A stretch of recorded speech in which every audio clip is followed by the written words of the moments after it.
श्री शिवाय नमस्तुभ्यम। हर हर महादेव। दोस्तों, आप सभी लोग जानते हैं कि 11 मई 2026 यानी सोमवार को पड़ रही है ज्येष्ठ महीने की नवमी तिथि। और दोस्तों, ये वो तिथि है जो ज्येष्ठ महीने में पड़ने वाली सबसे बड़ी तिथि है, क्योंकि यह सोमवार के दिन पड़ रही है और इसका बहुत ही बड़ा और विशेष महत्व होता है।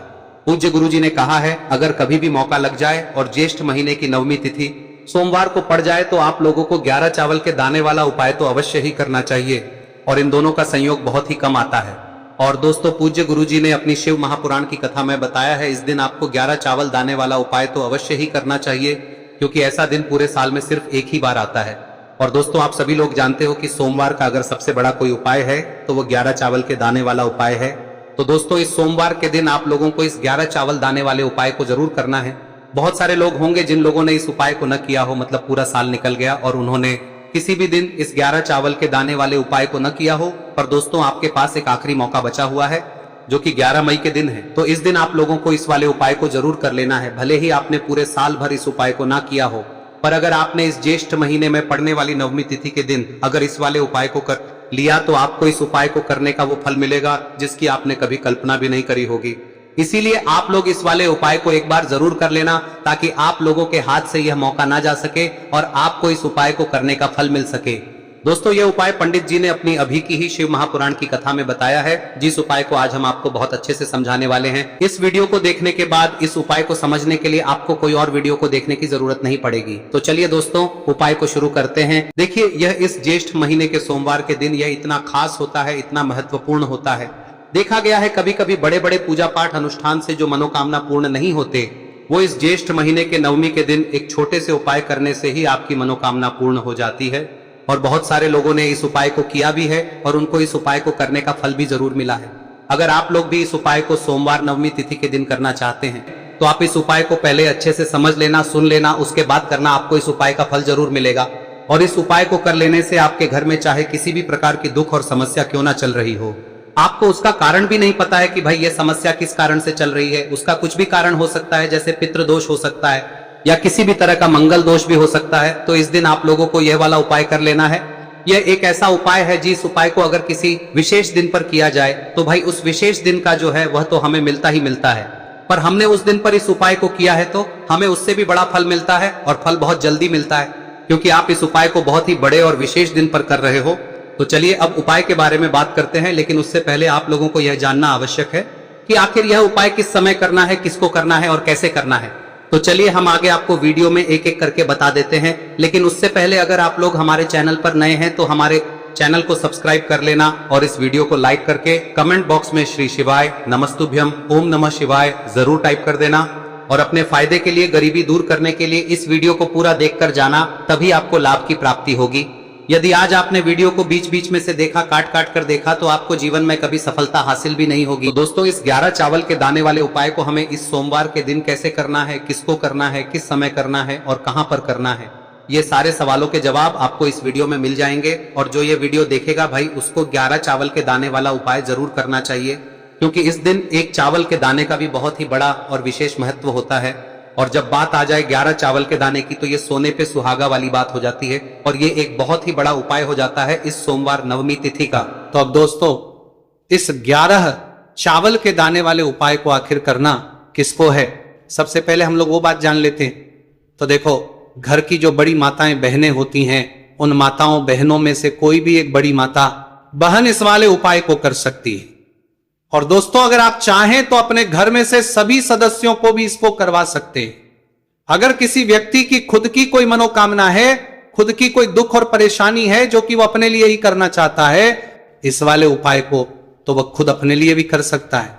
बाकी अगर कोई घर में से ऐसा है जो कि अपने पूरे घर परिवार की सुख और शांति के लिए ये वाला उपाय करना चाहता है, तो भाई वो भी कर सकता है, उसमें भी कोई दिक्कत वाली बात नहीं है। कहने का मतलब यह है कि इस उपाय को हर के सदस्य भी कर सकता है, और पूरे घर परिवार के सदस्य के लिए घर की बड़ी माताओं बहनों में से कोई एक माता बहन भी कर सकती है। माताएं बहनें अगर घर में उपस्थित ना हो या वो ये वाला उपाय ना कर पा रही हो, तो फिर घर का कोई बड़ा सदस्य भी इस 11 चावल के दाने वाले उपाय को कर सकता है, चाहे फिर वो पुरुष ही क्यों ना हो, उसमें कोई भी दिक्कत वाली बात नहीं है। अब दोस्तों, इस 11 चावल के दाने वाले उपाय को हमें करना कहां पर है, हमें इसे शिव जी के मंदिर में जाकर करना है। बहुत सारे लोग प्रश्न करते हैं उपाय को करते समय, क्या हम इस उपाय को घर पर कर सकते हैं? तो इस वाले उपाय को आप घर पर नहीं कर सकते हो। इस वाले उपाय को करने के लिए आपको शिव जी के मंदिर ही जाना पड़ेगा। उसके बाद में दोस्तों जो अगला प्रश्न निकल कर आता है वो ये आता है इस उपाय को लेकर कि आखिर इस उपाय को हमें किस समय करना है, सुबह के समय करना है कि शाम के समय करना है? तो देखो इस वाले उपाय को आप लोग सुबह के समय भी कर सकते हो और शाम के समय प्रदोष काल में भी कर सकते हो। अब अगर आप पूछो कि भाई सबसे उत्तम समय कौन सा रहेगा इस 11 चावल के दाने वाले उपाय को करने का, तो हम आपसे बस यही कहेंगे कि इस उपाय को आप सुबह के समय करेंगे तो ज्यादा बेहतर होगा। बाकी अगर प्रदोष काल शाम के समय भी करेंगे तो भी अच्छा होगा, उसमें कोई भी दिक्कत वाली बात नहीं है। तो अब दोस्तों जो अगली सबसे बड़ी और महत्वपूर्ण बात आती है वो ये आती है कि सुबह अगर हम उपाय को करेंगे तो हमें कितने बजे से लेकर बजे तक के बीच में करना है, और शाम के समय प्रदोष काल में करेंगे तो हमें कितने बजे से लेकर कितने बजे के बीच में करना है। तो देखो सुबह जितनी जल्दी हो सके आप उपाय को करने की कोशिश करना। बाकी अगर किसी कारणवश लेट भी हो जाओ, थोड़ी देर भी हो जाए, तो 10 या 11 बजे तक भी आप उपाय कर लेना, और 12 बजे से ज्यादा देरी ना हो, ठीक है, इस बात का ध्यान रखना। उसके बाद में दोस्तों अगर शाम के समय प्रदोष काल की बात करें, दोष काल का जो समय है होता है वो शाम के 6 बजे से शुरू हो जाता है। मतलब शाम के 6 बजे से लेकर 7 बजे के बीच का जो समय होता है ये समय प्रदोष काल का समय होता है। पर अभी जो मौसम चल रहा है इस मौसम में जो है शाम बहुत देरी से होती है, तो आप इस उपाय को 7 या 8 बजे के बीच में भी कर सकते हो। मतलब शाम के 6 बजे से रात 8 बजे के बीच में आप कभी भी इस वाले उपाय को कर सकते हो, उसमें कोई भी दिक्कत वाली बात नहीं है। अब दोस्तों यहां पर इस उपाय को लेकर एक और सबसे बड़ी बात यह निकल कर आती है कि इस 11 चावल के दानों को हमें लेना कहां से होता है, और हमें इस उपाय को करने के साथ में क्या और कुछ भी सामग्री ऐसी होती है जो शिव जी के मंदिर लेकर जानी है। तो देखो यहां पर हम आपको बता दें, सबसे पहले आप लोग ये जान लो कि ये जो 11 चावल के दाने वाला उपाय है, सिर्फ और सिर्फ आप उपाय की सामग्री लेकर कभी भी शिव जी के मंदिर मत जाना, क्योंकि हमें भगवान के सामने ये नहीं दर्शाना है कि अगर हम भगवान शिव जी के मंदिर आए हैं तो अपने फायदे के लिए आए हैं। तो इसलिए जो भी पूजन सामग्री है, उपाय सामग्री है 11 चावल के दाने, इसके साथ में आपको पूजन सामग्री भी जरूर लेकर जाना है। देखो अगर सुबह के समय उपाय कर रहे हो तो सीधी सी बात है 1 लोटा जल तो आप लेकर जाओगे ही जाओगे। वही 1 लोटा जल अगर मिट्टी का जल हो तो बहुत अच्छा रहेगा। मिट्टी का जल कैसे बनाया जाता है इसके लिए हमने पहले से बहुत सारी वीडियोस बना दी है। आपके पास इस दिन एक आखिरी मौका रहेगा मिट्टी का जल शिवजी पर चढ़ाने का और उपाय को करने का, बहुत बड़ा आपको इस दिन फल मिलेगा।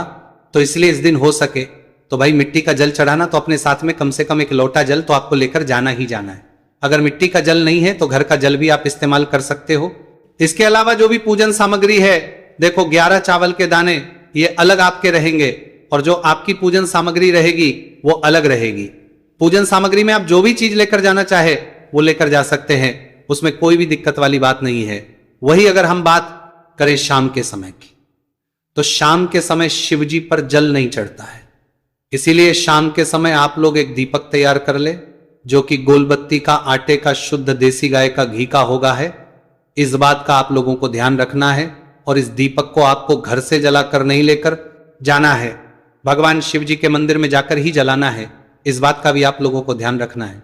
अब दोस्तों यहां पर हमें इस बात को समझना है कि ये 11 चावल के दाने हमें लेना कहां से है, क्या हमें दुकान से लेकर आना है या हमें अपने घर से लेना है या कहां से लेकर आना है और कौन से चावल लेना है, क्योंकि चावल भी बहुत प्रकार के होते हैं। तो देखो इन सभी सवालों के जवाब आप लोग एक बात में सुन लो कि भाई ये जो है इस उपाय में आपको ये नहीं देखना है कि भाई कौन से चावल है कौन से चावल नहीं है। बस जो भी चावल ले रहे हो वो चावल का दाना सबूत होना चाहिए, मतलब साबुत होना चाहिए, टूटा हुआ नहीं होना चाहिए, कटा पीटा नहीं होना चाहिए। ये बात आपको ध्यान रखना है। बाकी आपका चावल बासमती हो या सादा चावल हो या कोई सा भी चावल हो, उसमें कोई भी दिक्कत वाली बात नहीं है। तो सीधी सी बात है कि आपके घर के रसोई घर में जहां पर आप भोजन बनाते हो वहां पर जो भी चावल आपके उपस्थित हो उन चावलों में से अपनी एक कटोरी लेना या एक मुट्ठी चावल अलग से निकाल कर रख लेना, क्योंकि हम 11 चावल ही यहां पर इस उपाय में लेने वाले हैं। तो हमें ये चावल के दाने गिनकर निकालने पर डटेंगे। इस बात का आप लोगों को ध्यान रखना है। तो अपने उस चावल की कटोरी में से या चावल में से 11 ऐसे चावल के दाने आप लोग निकाल लो जो कि टूटे हुए ना हो, कट्टे पीटे ना हो, जिनमें कोई दाग ना लगा हुआ हो, है ना। अच्छे साबुत चावल के दाने 11 दाने आप लोग निकाल कर रख लो और इन किसी भी एक कागज की पुड़िया में या किसी एक छोटी सी कटोरी में आप लोग रख लो, ताकि यह सुरक्षित रहे, आपके एक भी चावल का दाना इधर उधर ना हो और आपका उपाय भी पूरा अच्छे से हो जाए। तो भाई जैसे ही आपका उपाय की जो सामग्री है 11 चावल के दाने ये तैयार हो जाते हैं, उसके बाद में आपको जो भी अपनी पूजन सामग्री है सुबह के समय कर रहे हो तो एक लोटा जल या पूजन सामग्री जो लेकर जाना चाहो उसकी भी तैयारी कर लेना, और किस समय जा रहे हो तो भाई अपना जो दीपक है उसे तैयार कर लेना, ठीक है। और उपाय को करते समय शुद्धता का विशेष रूप से ध्यान रखना, ठीक है। सुबह सुबह स्नान करने के बाद ही उपाय को करने की आप लोग तैयारी करना। उसके बाद अगर शाम के समय की बात करें तो शाम के समय आपको स्नान करने की जरूरत नहीं है, पर शुद्धता का ध्यान रखना है। आपको स्नान तो नहीं करेंगे, आप हाथ मुंह धोकर भी इस वाले उपाय को शाम के समय प्रदोष काल में कर सकते हैं, इसमें कोई की बात नहीं है। तो आप अपने उपाय की पूरी सामग्री तैयार करके आपके पास ही में जो आपका शिव मंदिर हो वहां पर पहुंच जाइए। सबसे पहले शिव मंदिर में जाकर आप लोगों को उपाय नहीं करना है, पहले भगवान के दर्शन करना है, भगवान से आशीर्वाद प्राप्त करना है, फिर शिव जी की शिवलिंग के पास में आना है। शिवलिंग के पास में आने के बाद आप जो पूजन सामग्री लेकर आए हुए हैं, जैसे कि सुबह गए हुए होंगे तो एक लोटा जल और जो भी पूजन लेकर आए हैं आप उनसे भगवान शिव जी की पूजन कीजिए। सबसे पहले तो एक लोटा जल ही चढ़ेगा, उसके बाद में आपकी पूजन सामग्री चढ़ेगी। उसके बाद में अगर दोस्तों शाम के समय अगर आप इस उपाय को कर रहे हो तो अपने साथ में कम से कम एक जो दीपक है गोलबाती का जो आप अपने साथ में लेकर गए हो, उस दीपक को मंदिर में जाकर अपनी माचिस से जलाना है और उस दीपक को शिवलिंग के पास में रखना है, ठीक है। इस दीपकों के बाद ही आप लोगों को अपना ये वाला उपाय शुरू करना है, और दीपक को ज्यादा पास में मत रखना, वैसे भी गर्मी पड़ रही है, भगवान शिव जी को आंच नहीं लगनी चाहिए, है ना। तो भाई जैसे ही आपकी पूजा अर्चना हो जाती है आप भगवान शिव जी को प्रसन्न कर लेते हैं। उसके बाद में शिवलिंग के पास ही में आप कहीं पर बैठ जाइए, सामने या आसपास जिस जगह पर आपको बैठना हो वहां पर बैठ जाइए और अपने वो 11 चावल के दाने अपने सामने निकाल कर रख लीजिए, क्योंकि अब यहां पर करने की आपको तैयारी करना है। और इस तरीके से जब आप उपाय करेंगे पूजन सामग्री करने के बाद, पूजन अर्चना करने के बाद, तो आपको उपाय का फल बहुत जल्दी और बहुत बढ़ा होकर मिलेगा। तो अपने 11 चावल के दाने अपने सामने निकाल कर रख लेना, और ये जो उपाय है ये आपकी सीधे हाथ की हथेली से होगा, इसलिए इस बात का भी विशेष रूप से ध्यान रखना है। तो सीधे हाथ की हथेली का प्रयोग करके ही आप लोग अपना इस वाले उपाय को करना। अपने सामने जो भी आपकी कागज की पुड्डियां हैं उसको रख लो, या कटोरी है तो भाई उसे अपने सामने रख लो और अपने वह 11 चावल के दाने निकाल लो, ठीक है। उसके बाद में दोस्तों अब आपको क्या करना है कि शिवलिंग आपके सामने होगी, तो आपने वो 11 चावल के दाने एक एक करके आपको शिव जी के शिवलिंग के ऊपर चढ़ाना है। कहां पर चढ़ाना है? शिवलिंग के ऊपर चढ़ाना है, और कहीं पर भी नहीं चढ़ाना है, आपको अपने हथेली से शिवलिंग के ऊपर चढ़ना है। भले ही फिर वो अपने आप जलाधारी पर गिर जाए या मतलब वहीं पर गिर जाए, उसमें कोई दिक्कत वाली बात नहीं है, पर आप चढ़ाओ शिवलिंग के ऊपर ही। तो आपको क्या करना है, अपना पहला चावल उठाना है, श्री शिवाय नमस्तुभयम बोलना है और शिवलिंग पर चढ़ा देना है। इसी तरीके से दूसरा चावल का दाना उठा है, शिवलिंग पर चढ़ाना है और मंत्र बोल देना है, और फिर तीसरा चावल का दाना उठाना है, श्री शिवाय नमस्तुभयम बोलना है और चढ़ा देना है। इसी प्रकार से आपको पूरे 11 चावल के दाने एक एक करके शिवजी के शिवलिंग के ऊपर चढ़ाना है और भगवान से प्रार्थना करते जाना है। मतलब प्रार्थना तो आपको आखिरी में करना है, पर हर एक के दाने को चढ़ाते समय श्री शिवाय नमस्तु भयम जरूर बोलना है। उसके बाद ही में ये चावल का दाना शिवलिंग के ऊपर आपको चढ़ाना है। जैसे ही आपके 11 चावल के दाने शिवलिंग के ऊपर जाते हैं तो भाई उसके बाद में आपको क्या करना है, भगवान से अपनी मनोकामना बोलना है। मनोकामना भी कब बोलना है? जब आपका 11 चावल का दाना आपके सीधे हाथ की हथेली में हो और आप उसे चढ़ाने के लिए जा रहे हो, श्री शिवाय नमस्तु भयम बोलकर उस आखिरी चावल के उस शिवलिंग के ऊपर चढ़ा देना और भगवान से फिर अपनी वह मनोकामना बोल देना। जिस मनोकामना के लिए आप लोग अपना ये वाला उपाय कर रहे हो, जिस भी दुख और परेशानी के लिए आप लोग अपना ये वाला उपाय कर रहे हो, उसके बाद में जैसे ही आप अपनी मनोकामना बोल देते हो आपका ये वाला उपाय पूरा हो जाता है। पर दोस्तों उपाय को करने के बाद आप लोगों को 2 मिनट भगवान शिव जी के मंत्र का जाप जरूर करना है, और मंत्र का जाप करने के बाद भगवान एक और बार प्रार्थना करना है अपनी मनोकामना के लिए या अपनी जो भी दुख और परेशानी है उसके लिए। इसके बाद में आप लोग भगवान को देखकर भगवान से प्रार्थना करके उनसे आशीर्वाद लेकर वहां से उठ सकते हैं और अपने घर पर जा सकते हैं। बस दोस्तों, यहां पर यह वाला उपाय पूरा हो जाता है। इस तरीके से जो भी व्यक्ति छोटी छोटी चीजों का ध्यान रखते हुए इस 11 चावल के दाने वाले उपाय को करेगा, निश्चित सी बात उसे उसकी मनोकामना जल्द ही पूर्ण होगी और जो भी दुख और परेशानी है वो भी बहुत ही जल्दी दूर होंगे।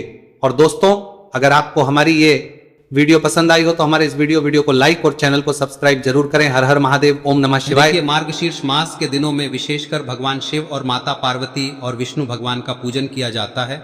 अब साथ ही साथ पूर्णिमा का दिन भी पड़ गया है, तो ऐसा समझ लीजिए आपके जीवन में धन भी आएगा, सुख भी आएगा, धन बढ़ेगा भी, और साथ ही साथ आपके जीवन के सारे संकटों को भगवान शिव जी दूर कर देंगे।